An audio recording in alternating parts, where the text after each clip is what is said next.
Welcome to another Farm Fresh segment. I'm Randall White, and it is wintertime still. Lots of good stuff to get at the farmers market. Jessica Newell with the Arroyo Grande Farmers Market on California's Central Coast. Thanks for having us. And you know, your mom might have really tried to coerce you into eating these, but they're good. They're Brussel sprouts, and they're in season right now, right? They're tasty, and they're highly nutritious for you, too. They have really high amounts of protein. Now, you have them on the stalk at this farmer's market here. This is Chavez Family Farms out of Santa Maria, California.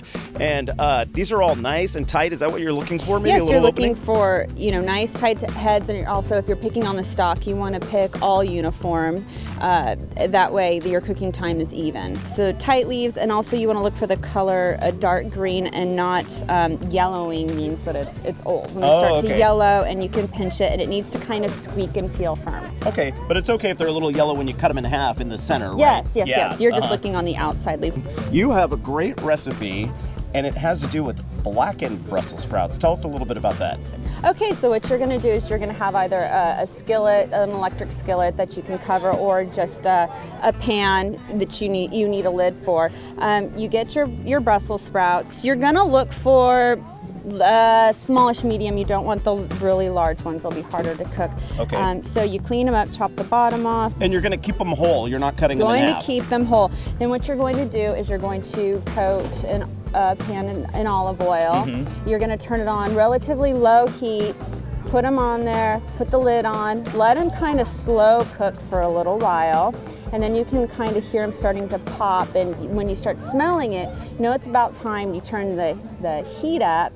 And so these are really going to start to like smoke and get blackened. So if you think that you've gone too far, you're probably right on target? So, yeah, you're right on target. That's when you want to use Meyer lemon, which has sugar, which is going to be great for caramelizing in the pan with the Brussels sprouts. Right. So what you do is you squeeze a couple of lemons in there, and then also Meyer lemons are great because the peel you can eat, and they're fun to blacken too, and you can eat them whole also. So you slice those paper thin, you throw them in the pan, and then if you want, I add a ton of shallots and garlic at that time too. You can never throw in too many shallots, onions, or garlic That's in correct. most dishes, right? That is correct, yes. All right, Jessica Newell with the Arroyo Grande Farmers Market. Thank you so much for the Brussels sprout tips. Appreciate that.